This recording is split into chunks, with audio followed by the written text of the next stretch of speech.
नमस्कार दोस्तों, सुगम ज्ञान चैनल में आपका स्वागत है। आज का हमारा वीडियो साप्ताहिक समसामयिकी 27 सितंबर 2020 से 3 अक्टूबर 2020 तक के बीच में जो राष्ट्रीय और अंतर्राष्ट्रीय घटनाक्रम हुए हैं उस पर आधारित प्रश्नों पर है। आइए शुरू करते हैं। पहला प्रश्न देखते हैं, विश्व पर्यटन दिवस हर साल किस तिथि को मनाया जाता है? सही उत्तर है 27 सितंबर। प्रत्येक वर्ष 27 सितंबर को विश्व पर्यटन दिवस मनाया जाता है। अगला प्रश्न देखते हैं, हाल ही में एमी कॉनी को किस देश के सुप्रीम कोर्ट का न्यायाधीश नियुक्त किया गया है? इस प्रश्न का उत्तर हमें बताना है और हमारे पास ऑप्शंस हैं रूस, फ्रांस, अमेरिका या ब्राज़ील। तो इस प्रश्न का सही उत्तर है अमेरिका। हाल ही में अमेरिका के राष्ट्रपति डोनाल्ड ट्रंप ने एमी कॉनी को अमेरिका के उच्चतम न्यायालय का न्यायाधीश नामित किया है और यह पद सुप्रीम कोर्ट की न्यायाधीश रूथ बाडेर गिन्सबर्ग के निधन के कारण रिक्त हुआ था। अगला प्रश्न देखते हैं, प्रधानमंत्री नरेंद्र मोदी ने श्रीलंका की कितनी राशि की मदद की है? तो इस प्रश्न का सही उत्तर है 15 मिलियन अमेरिकी डॉलर की सहायता भारत के जो प्रधानमंत्री नरेंद्र मोदी जी, उन्होंने श्रीलंका की 15 मिलियन अमेरिकी डॉलर से सहायता की है। अगला प्रश्न देखते हैं, किस टेलीकॉम कंपनी ने हाल ही में भारत सरकार के विरुद्ध केस जीता है? तो इस प्रश्न का सही उत्तर है वोडाफोन। वोडाफोन ने भारत सरकार के विरुद्ध 20,000 करोड़ के रेट्रो टैक्स केस में जीत हासिल की है। अगला प्रश्न देखते हैं, हाल ही में किस राज्य सरकार ने मुख्यमंत्री महिला उत्कर्ष योजना लॉन्च की है? इस प्रश्न का सही उत्तर है गुजरात। गुजरात की राज्य सरकार ने मुख्यमंत्री महिला उत्कर्ष योजना लॉन्च की है और इसके अंतर्गत महिला समूहों को ब्याज मुक्त ऋण प्रदान किया जाएगा। अगला प्रश्न देखते हैं, किस राज्य की सरकार ने हाल ही में खुली बीड़ी या सिगरेट की बिक्री पर रोक लगा दी है? तो इस प्रश्न का सही उत्तर है महाराष्ट्र। महाराष्ट्र सरकार ने खुली बीड़ी या सिगरेट बेचने पर प्रतिबंध लगा दिया है और ऐसा करने वाला वह भारत का पहला राज्य बन गया है। दरअसल सिगरेट और तंबाकू अधिनियम 2003 के अंतर्गत सिगरेट के पैकेट पर चेतावनी लिखना अनिवार्य है, परंतु जब कोई खुली एक बीड़ी या सिगरेट लेता है तो वह चेतावनी को नहीं पढ़ पाता है, जिस कारण अब महाराष्ट्र में खुली बीड़ी सिगरेट बेचने पर प्रतिबंध लगा दिया गया है। अगला प्रश्न देखते हैं, बीसीसीआई ने हाल ही में सीनियर महिला चयन समिति का अध्यक्ष किसे चुना है? तो इस प्रश्न का सही उत्तर है नीतू डेविड। नीतू डेविड को बीसीसीआई ने हाल ही में सीनियर महिला चयन समिति का अध्यक्ष चुना है। अगला प्रश्न देखते हैं, प्रतियोगी परीक्षाओं की तैयारी कराने वाले संस्थान आकाश एजुकेशनल सर्विसेज लिमिटेड ने हाल ही में किसे अपना ब्रांड एम्बेसडर नियुक्त किया है? तो इस प्रश्न का सही उत्तर है युवराज सिंह। युवराज सिंह को आकाश एजुकेशनल सर्विसेज लिमिटेड ने अपना ब्रांड एम्बेसडर चुना है। अगला प्रश्न देखते हैं, विश्व बैंक ने हाल ही में किस देश में सुरक्षित पानी व स्वच्छता के लिए 200 मिलियन डॉलर के ऋण की मंजूरी प्रदान की है? इस प्रश्न का सही उत्तर है बांग्लादेश। विश्व बैंक ने बांग्लादेश में सुरक्षित पानी व स्वच्छता के लिए 200 मिलियन डॉलर का ऋण मंजूर किया है। अगला प्रश्न देखते हैं, हाल ही में पूर्व केंद्रीय मंत्री जसवंत सिंह का निधन हो गया, वह किस पार्टी की सरकार में मंत्री रहे थे? तो इस प्रश्न का सही उत्तर है भाजपा। जसवंत सिंह पूर्व भाजपा नेता थे। अगला प्रश्न देखते हैं, केंद्र सरकार ने किन स्थानों पर एनआईए की शाखाएं खोलने को मंजूरी प्रदान की है? तो इस प्रश्न का सही उत्तर है चेन्नई, रांची और इम्फाल। इन 3 स्थानों पर केंद्र सरकार ने एनआईए की शाखाएं खोलने को मंजूरी प्रदान की है। केंद्र सरकार ने एनआईए की फुल फॉर्म होती है नेशनल इन्वेस्टिगेशन एजेंसी की नई शाखाएं खोलने को मंजूरी प्रदान की है। और ये शाखाएं तमिलनाडु की राजधानी चेन्नई और झारखंड की राजधानी रांची और मणिपुर की राजधानी इम्फाल में होंगी। एनआईए भारत में आतंकवाद से लड़ने हेतु एक केंद्रीय जांच एजेंसी है। अगला प्रश्न देखते हैं, प्रधानमंत्री नरेंद्र मोदी ने नमामि गंगे मिशन के तहत किस राज्य में हाल ही में 6 परियोजनाओं का शुभारंभ किया है? तो इस प्रश्न का सही उत्तर है उत्तराखंड। प्रधानमंत्री नरेंद्र मोदी ने उत्तराखंड में नमामि गंगे मिशन के तहत 6 परियोजनाओं का वीडियो कॉन्फ्रेंसिंग के जरिए शुभारंभ किया। साथ ही गंगा को समर्पित एक म्यूजियम का लोकार्पण भी किया है। यह म्यूजियम चांदनी घाट हरिद्वार में गंगा नदी के किनारे है। अगला प्रश्न देखते हैं, हाल ही में किस देश में ब्यूबेनिक प्लेग नामक बीमारी का खतरा फैल गया है? इस प्रश्न का सही उत्तर है चीन। ब्यूबेनिक प्लेग एक बेहद घातक व संक्रामक बीमारी है। विश्व स्वास्थ्य संगठन यानी WHO के अनुसार यह यर्सीनिया पेस्टिस बैक्टीरिया के कारण फैलती है और इस बीमारी के चलते चीन के दक्षिण पश्चिम इलाके में आपातकाल लगा दिया गया है। अगला प्रश्न देखते हैं, केंद्र सरकार ने हाल ही में कितने रुपयों के सैन्य उपकरण खरीदने को मंजूरी प्रदान की है? इस प्रश्न का सही उत्तर है 2290 करोड़ रुपए। केंद्र सरकार ने हाल ही में 2290 करोड़ रुपयों की कीमत के हथियार व सैन्य उपकरणों को खरीदने को मंजूरी प्रदान की है और इसमें अमेरिका से 72,000 सिग सॉयर असॉल्ट राइफलों की खरीद भी शामिल है। अगला प्रश्न देखते हैं, अंतर्राष्ट्रीय अनुवाद दिवस किस तिथि को मनाया जाता है? इस प्रश्न का सही उत्तर 30 सितंबर है। विश्व भर में अंतर्राष्ट्रीय अनुवाद दिवस 30 सितंबर को सेंट जेरोम की पुण्यतिथि के उपलक्ष्य में मनाया जाता है। सेंट जेरोम बाइबल के अनुवादक थे और इस साल इस दिवस की जो थीम है वो संकट में दुनिया के लिए शब्दों की तलाश रखी गई है। यानी 2020 के अंतर्राष्ट्रीय अनुवाद दिवस की जो थीम है वो संकट में दुनिया के लिए शब्दों की तलाश है। अगला प्रश्न देखते हैं, एमनेस्टी इंटरनेशनल की किस देश में स्थित शाखाओं ने काम करना बंद कर दिया है? तो इस प्रश्न का सही उत्तर है भारत।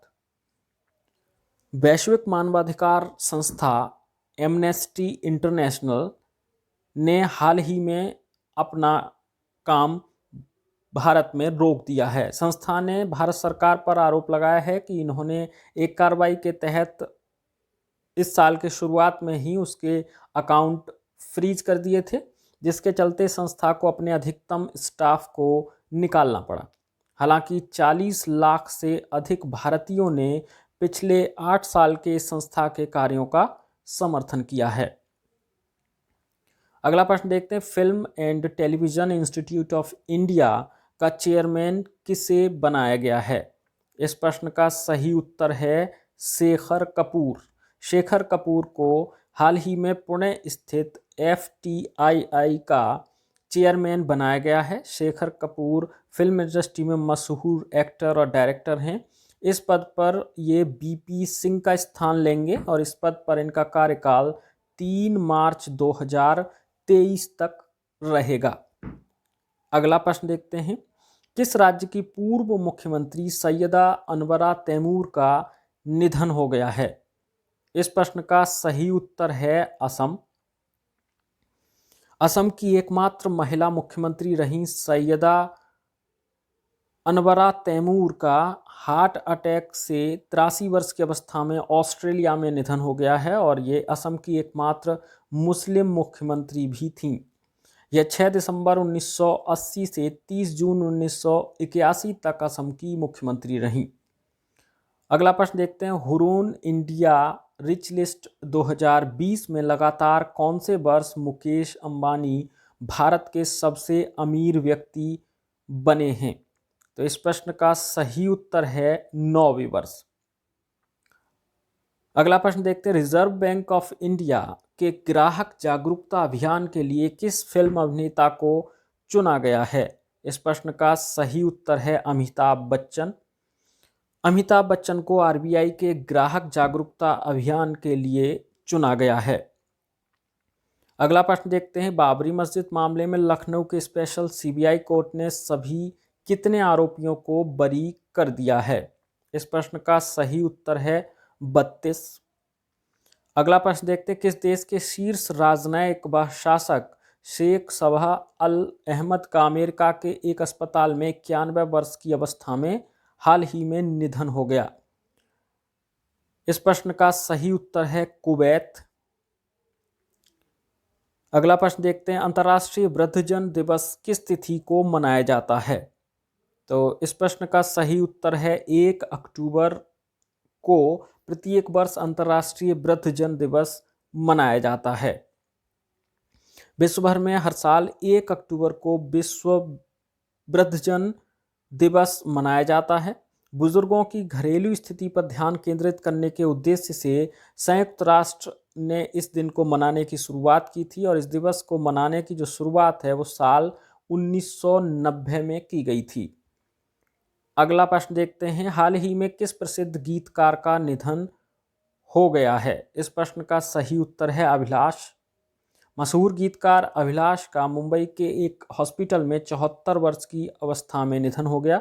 इनका सर्वाधिक प्रसिद्ध गीत अंकुश फिल्म का इतनी शक्ति हमें देना दाता था। अगला प्रश्न देखते हैं, शेख नवाब अल अहमद अल सबा हाल ही में किस देश के नए अमीर बने हैं? तो इस प्रश्न का सही उत्तर है कुवैत। कुवैत के राष्ट्राध्यक्ष या शासनाध्यक्ष को अमीर कहा जाता है। लंबे समय तक रक्षा सेवा में कार्य करने के बाद शेख नवाब अल अहमद अल सबा ने कुवैत के नए अमीर का पद संभाला है। इस पद पर इन्होंने अपने सौतेले भाई शेख सबा अल अहमद अल सबा का स्थान लिया है, जिनका हाल ही में निधन हो गया। अगला प्रश्न देखते हैं, इसरो अपना शुक्र मिशन किस वर्ष लॉन्च करेगा? तो इस प्रश्न का सही उत्तर है 2025। 2025 में इसरो अपना शुक्र मिशन लॉन्च करेगा। अगला प्रश्न देखते हैं, हाल ही में किस देश ने अपनी संसद में भारत के साथ स्वच्छ ऊर्जा एवं जलवायु सहयोग प्राथमिकता विधेयक पेश किया है? इस प्रश्न का सही उत्तर है अमेरिका। किस राज्य की सरकार ने सार्वजनिक वितरण प्रणाली की 30% दुकानें महिलाओं को देने की घोषणा की है? इस प्रश्न का सही उत्तर है राजस्थान। राजस्थान की राज्य सरकार ने सार्वजनिक वितरण प्रणाली की 30% दुकानें महिलाओं को देने की घोषणा की है। अगला प्रश्न देखते हैं, हाल ही में किस राज्य की सरकार ने पर्यटन संजीवनी योजना की शुरुआत की है? इस प्रश्न का सही उत्तर है असम। असम ने पर्यटन संजीवनी योजना की शुरुआत की है। अगला प्रश्न, किस देश के टेनिस स्टार स्टेन वावरिंका ने हाल ही में अपने करियर का 150वां ग्रैंड स्लैम मैच जीता? इस प्रश्न का सही उत्तर है स्विट्जरलैंड। अगला प्रश्न देखते हैं, किस देश ने हाल ही में गौ हत्या पर प्रतिबंध लगा दिया है? हमारे पास ऑप्शंस हैं भूटान, नेपाल, भारत या श्रीलंका। तो इस प्रश्न का सही उत्तर है श्रीलंका। श्रीलंका ने हाल ही में गौ हत्या पर प्रतिबंध लगा दिया है। अगला प्रश्न देखते हैं, भारत ने किन देशों के साथ आपसी विमानों के आवागमन हेतु एयर बबल व्यवस्था की शुरुआत की है? तो इस प्रश्न का सही उत्तर है केन्या और भूटान। केन्या और भूटान के साथ भारत ने आपसी विमानों के आवागमन हेतु एयर बबल सिस्टम की शुरुआत की है। अगला प्रश्न, किसकी जन्मतिथि के उपलक्ष्य में अंतर्राष्ट्रीय अहिंसा दिवस मनाया जाता है? इस प्रश्न का सही उत्तर है महात्मा गांधी। 2 अक्टूबर के दिन भारत के 2 महान व्यक्तित्वों महात्मा गांधी और लाल बहादुर शास्त्री जी का जन्म हुआ था। लाल बहादुर शास्त्री जी भारत के द्वितीय प्रधानमंत्री थे। भारत के राष्ट्रपिता महात्मा गांधी जी की जयंती को प्रतिवर्ष अंतर्राष्ट्रीय अहिंसा दिवस के रूप में भी मनाया जाता है। अगला प्रश्न देखते हैं, किस राज्य में राज्य का पहला मेगा फूड पार्क बनने जा रहा है? इस प्रश्न का सही उत्तर है केरल। केरल राज्य में खाद्य प्रसंस्करण फूड प्रोसेसिंग के क्षेत्र को विकसित करने हेतु राज्य में मेगा फूड पार्क के निर्माण की घोषणा की गई है और यह केरल का पहला और देश का 20वां मेगा फूड पार्क होगा। यह केरल के पलक्कड़ जिले में स्थापित किया जाएगा। अगला प्रश्न देखते हैं, देवयानी उत्तम खोब्रागड़े को किस देश में भारत का नया राजदूत नियुक्त किया गया है? तो इस प्रश्न का सही उत्तर है कंबोडिया। अगला प्रश्न देखते हैं, किस राज्य की सरकार ने हाल ही में किसानों के लिए जल कल योजना की शुरुआत की है? इस प्रश्न का सही उत्तर है आंध्र प्रदेश। आंध्र प्रदेश की राज्य सरकार ने हाल ही में किसानों के लिए जल कल योजना की शुरुआत की है। अगला प्रश्न देखते हैं, रक्षा मंत्रालय ने पहली बार एक निजी क्षेत्र की company Nagpur based economic explosive limited को कितने हैंड ग्रेनेड बनाने का ऑर्डर दिया है? तो इस प्रश्न का सही उत्तर है 10 लाख। अगला प्रश्न देखते हैं, वेदांतु नामक ऑनलाइन ट्यूशनिंग प्लेटफॉर्म ने अपना ब्रांड एम्बेसडर किसे नियुक्त किया है? तो इस प्रश्न का सही उत्तर है आमिर खान। अभिनेता आमिर खान को वेदांतु नामक ऑनलाइन ट्यूशनिंग प्लेटफॉर्म ने अपना ब्रांड एम्बेसडर नियुक्त किया है। अगला प्रश्न देखते हैं, Bengal peerless housing development company ने हाल ही में किसे अपना ब्रांड एम्बेसडर नियुक्त किया है? तो इस प्रश्न का सही उत्तर है सौरभ गांगुली। पूर्व क्रिकेटर सौरभ गांगुली को Bengal peerless housing development company ने अपना ब्रांड एम्बेसडर नियुक्त किया है। अगला प्रश्न देखते हैं, कौन सा देश एस्टेरॉयड के खनन हेतु अंतरिक्ष में एक रोबोट भेज रहा है? तो इस प्रश्न का सही उत्तर है चीन। अगला प्रश्न देखते हैं, किस देश में स्थित सिल्वे बंदरगाह का संचालन भारत अगले वर्ष की पहली तिमाही में शुरू कर देगा? तो इस प्रश्न का सही उत्तर है म्यांमार। म्यांमार में स्थित सिल्वे बंदरगाह का संचालन भारत अगले वर्ष की पहली तिमाही में शुरू कर देगा। अगला प्रश्न देखते हैं, भारत किस देश में 100 बेड वाले अस्पताल और 22,000 सीटों वाले क्रिकेट स्टेडियम का निर्माण करेगा? तो इस प्रश्न का सही उत्तर है मालदीव। मालदीव में भारत 100 बेड का अस्पताल और 22,000 सीटों वाले क्रिकेट स्टेडियम का निर्माण करेगा। अगला प्रश्न देखते हैं, नरेंद्र मोदी ने हाल ही में अटल सुरंग का उद्घाटन किया। इसकी आधारशिला किस वर्ष रखी गई थी? ये 2002 में। यह सुरंग विश्व की सबसे लंबी सुरंग यानी 9.02 किलोमीटर राजमार्ग सुरंग है। इसका उद्घाटन प्रधानमंत्री नरेंद्र मोदी द्वारा 3 अक्टूबर 2020 को किया गया और इस सुरंग के निर्माण के बाद लेह से मनाली के बीच की जो दूरी है वो 46 किलोमीटर कम हो गई। इस सुरंग की आधारशिला 26 मई 2002 को रखी गई थी।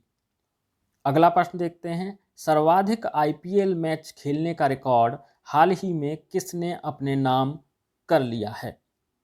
तो इस प्रश्न का सही उत्तर है महेंद्र सिंह धोनी। महेंद्र सिंह धोनी अब तक कुल 194 आईपीएल मैच खेल चुके हैं। आईपीएल में चेन्नई की टीम में खेल रहे धोनी ने सुरेश रैना को इस मामले में पीछे छोड़ दिया है। सुरेश रैना इस बार आईपीएल में नहीं खेल रहे हैं और आईपीएल की शुरुआत से ही महेंद्र सिंह धोनी चेन्नई की ओर से मैच खेल रहे हैं। जब 2 साल के लिए चेन्नई टीम पर बैन लगा था तब वे पुणे टीम के ओर से खेले थे। तो ये थे हमारे आज के वीडियो के प्रश्न। हमें उम्मीद है आपको ज़रूर पसंद आए होंगे, तो प्लीज़ वीडियो को लाइक कीजिए और साथ ही शेयर भी कर दीजिए। और अब इन्हीं प्रश्नों में से एक प्रश्न आपके लिए है जिसका उत्तर आपको कमेंट बॉक्स में देना है, तो प्लीज़ कमेंट ज़रूर करिए। और ये रहा आपके लिए प्रश्न।